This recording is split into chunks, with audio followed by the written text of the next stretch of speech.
Education policy in the United States is flawed at best. Can we hear from the candidates about their notion about how they would reform the major reform, which is No Child Left Behind? Beginning with Cat Swift. That's for everybody. Cat Swift. I don't know that you can reform it. You might have to just trash it and start over.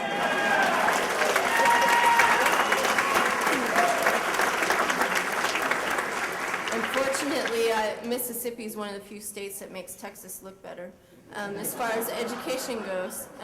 And, you know, basically what we're seeing is a lot of youth coming out of school who can't read. They're graduating from high school and don't even know how to read. And so basically we need to go back to redoing the entire education system and putting money into it so that all schools are funded equally throughout the entire country so that everyone has the same access to education and you don't have wealthy districts and poor districts where there's a huge disparity in the education system.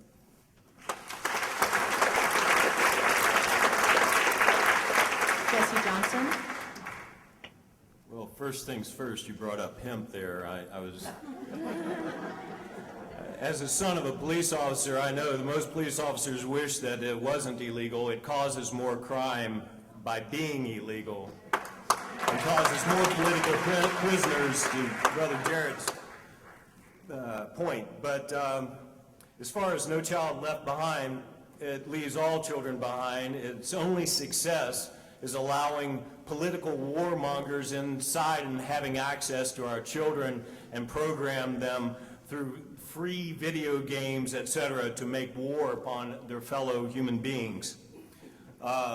Education should be free to us all. Lifelong learning. That makes a great nation. That's the kind of forward thinking I'm talking about. And unfortunately, you know, we're seeing that kind of forward thinking out of the Chinese right now. When in our educational system, our undergrads are looking to the future in science and technology at about 17%. The rest of the industrialized world is about twice that. They're going in at 51%. Thank you. That's time. Jared Ball. Legalize all drugs. As a former teacher in the DC public school system and a current university professor at a historically black college university, I see every day that the school system in this country is doing exactly what it was designed to do from its inception.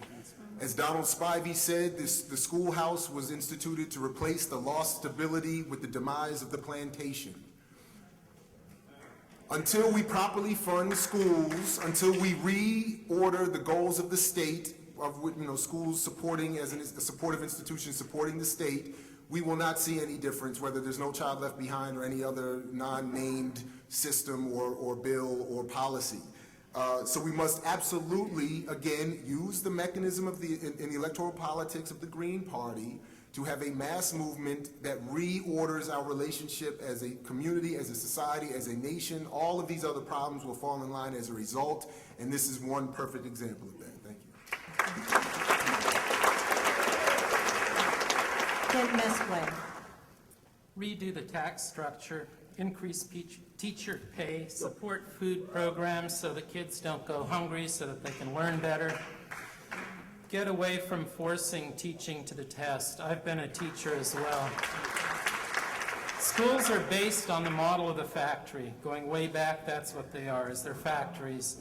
Teach critical independent thinking, and these days, I would say teach skills that are more applicable, more language skills. Bring back art and music. These are critical.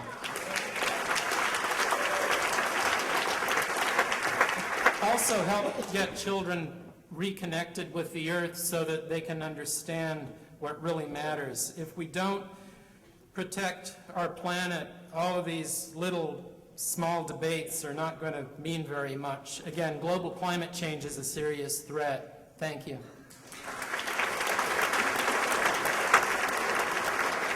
Final answer with Cynthia McKinney. I've been playing with this little pin here. It's one of those little roll-out pins, and it's got our federal spending on it. And with the Pentagon spending at around $700 billion, can you imagine?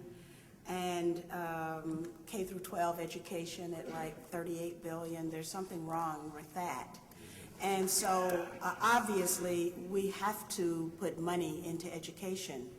But of course, if we do the things that Kent just said, then there will be more people who are members of the Green Party. So they can't afford to do that, which means then, of course, that we have to run more people for office so that we can achieve this goal of having an educated citizenry. Finally, what I would say is that, you know, having been born in Georgia and raised in Georgia, we would always say, thank goodness for Alabama and Mississippi. And so now we've got children in other parts of the world who are saying, thank goodness for the United States. Our children must be equipped with the competition from the rest of the world. And in order to do that, we have to focus on education and lifelong learning. We have to do that. Thank you.